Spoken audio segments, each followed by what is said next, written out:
para malaikat. Tahu berapa juta? Wallahu a'lam.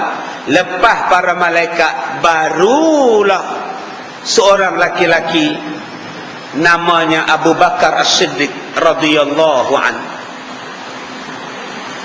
Manusia biasa selain daripada Nabi dan Rasul, yang paling hebat sekali ialah Abu Bakar As-Siddiq radhiyallahu anhu. Tak ada siapa boleh challenge. Lepas Abu Bakar, Sayyidina Umar Al-Khattab. Selepas Sayyidina Umar, Uthman bin Affan. Selepas itu Ali bin Abi Talib. Selepas itu Talha bin Abdullah. Selepas itu Zubair Al-Awwam. Selepas itu Abdul Rahman bin Auf. Selepas itu Sa'ad bin Abi Waqqas. Kemudian Zaid bin Zaid. Kemudian Abu Ubaidah Al-Jarrah. Inilah dia 10 susunan manusia yang agung selepas para Rasul dan Nabi. Siapa? Manusia biasa ni siapa? Yang sangat hebat ini? Abu Bakar, Umar, Uthman, Ali, Talha bin Abdullah. Kemudian Zubair Al-Awwam, Abdul Rahman bin Auf, Sa'ad bin Abi Waqqas, Sa'id bin Zaid, dan yang ke-10 Abu Ubaidah Al-Jarrah. 10 manusia biasa yang tak ada siapa manusia lain boleh challenge dia. Jadi 10 orang ini dijamin syurga. Ulang balik. Abu Bakar, Umar, Uthman, Ali, Talha bin Abdullah, Zubair Al-Awwam, Abdul Rahman bin Auf, Sa'ad bin Abi Waqqas, Sa'id bin Zaid, dan Abi Ubaidah Al-Jarrah. Tuan-tuan jangan duk challenge mereka ni. Tak boleh challenge. Siapa pun tak boleh challenge. Jangan kita duk anggap ada orang lain lebih terror daripada Abu Bakar. Tak ada, tuan-tuan. Jadi jangan duk pandai-pandai, duk petikai apa yang dibuat oleh Abu Bakar.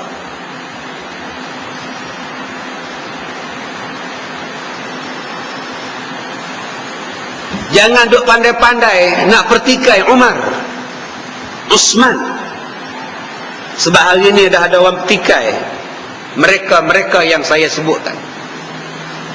Dia petikai kenapa semayang Jumaat ada 2 kali azan. Kenapa? Zaman Nabi hanya sekali azan. Kenapa hari ini 2 kali? Dia lupa yang buat itu ialah Uthman.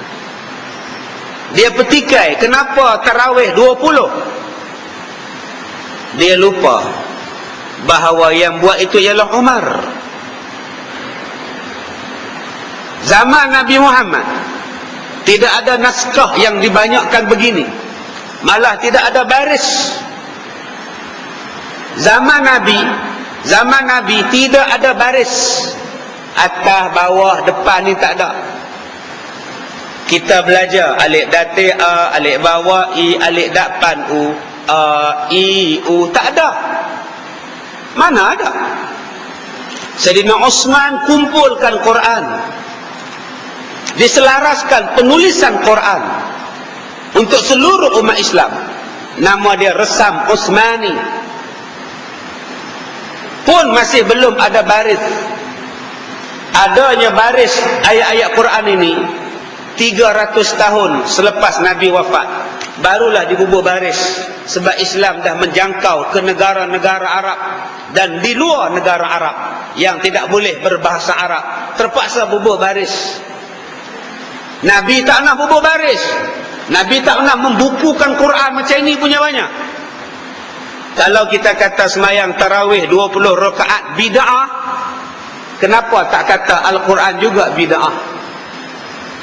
Nabi Muhammad tidak ada baris. Nabi Muhammad tidak ada muka surat.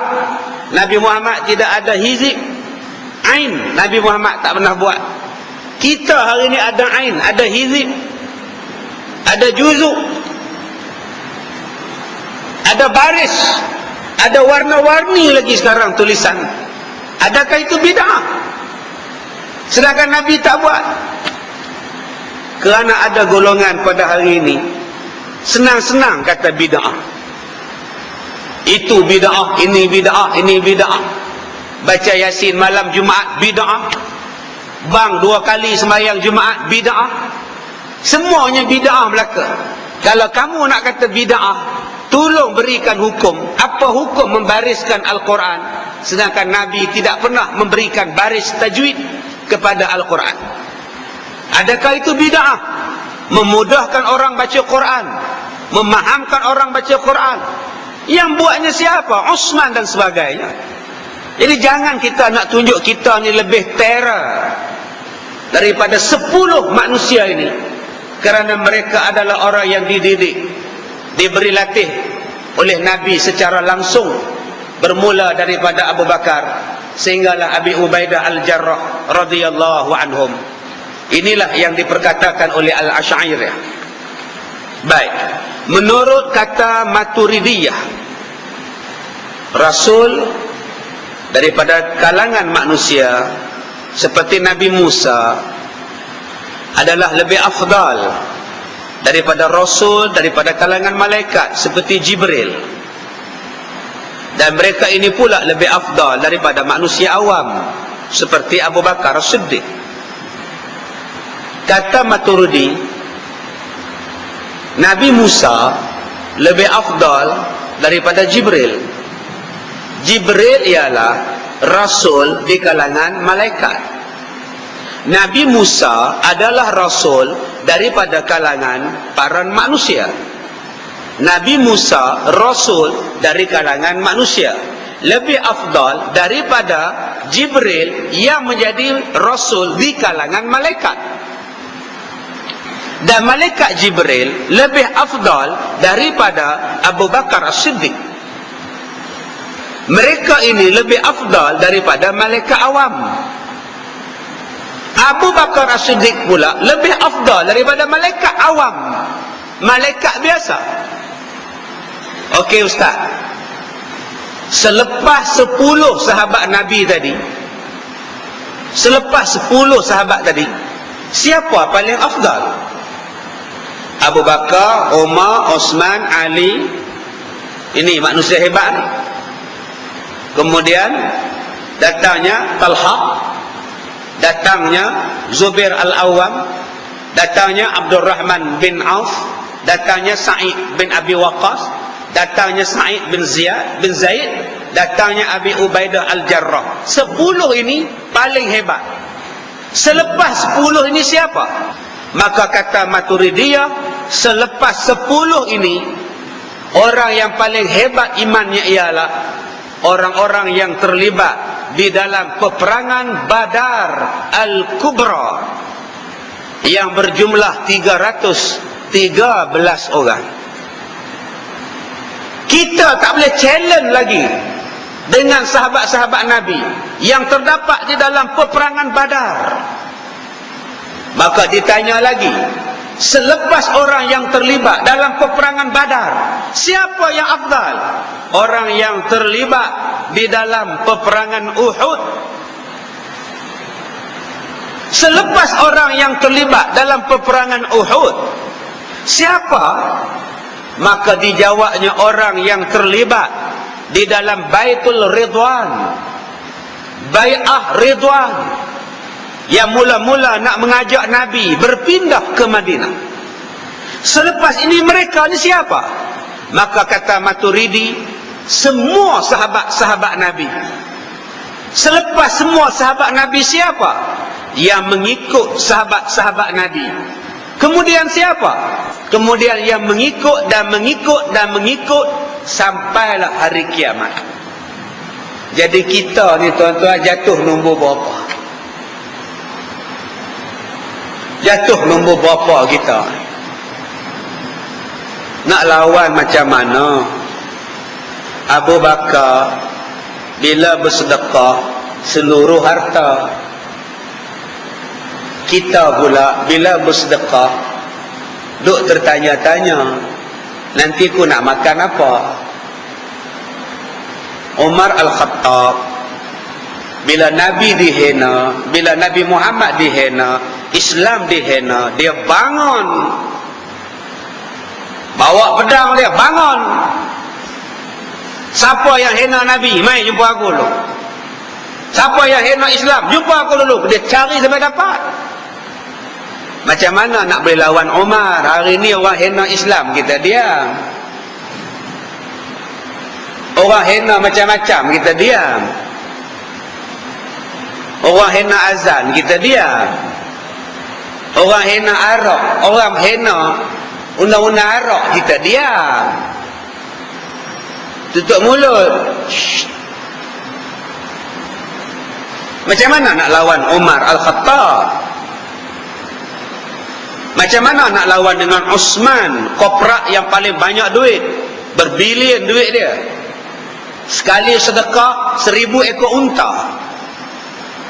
Bukan setakat unta, benda yang ada di atas badan unta pun disedekahkannya. Macam mana kita nak jadi orang macam Talha yang siang malam hidupnya untuk Islam? Macam mana kita nak jadi Zubair Al-Awwam, menantu Sayyidina Abu Bakar yang miskin, miskin yang menjaga maruah, tak meminta, tak menyiksa isteri, cukup baik walaupun dia miskin. Macam mana kita nak jadi Sa'ad bin Abi Waqqas, orang yang mula-mula melemparkan anak panah di dalam perang ialah Sa'ad bin Abi Waqqas.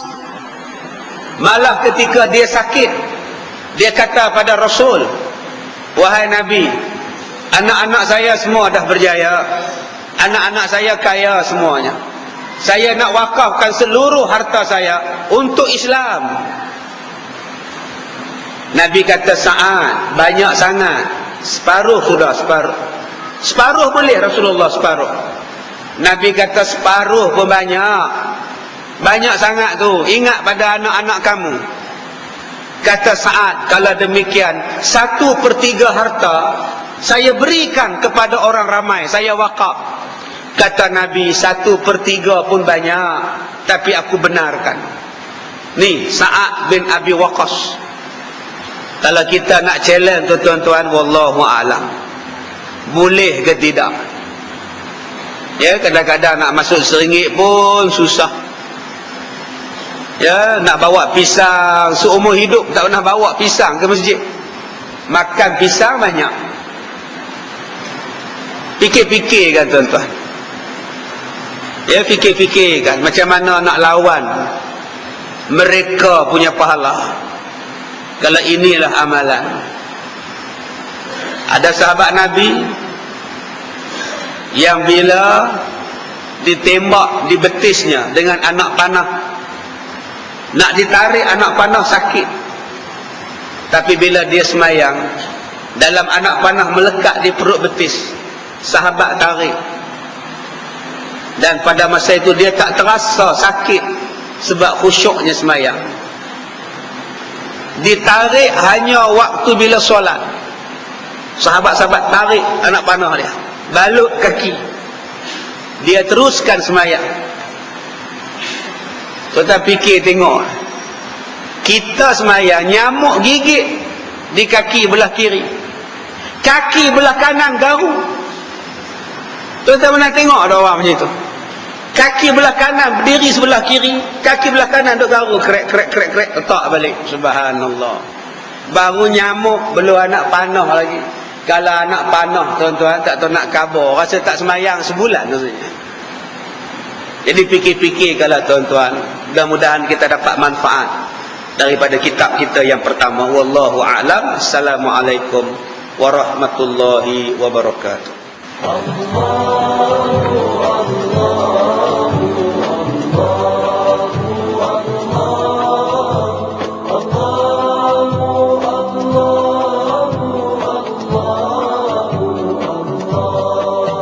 عرفت يا ربي قبل المتاب عرفتك مذ قطع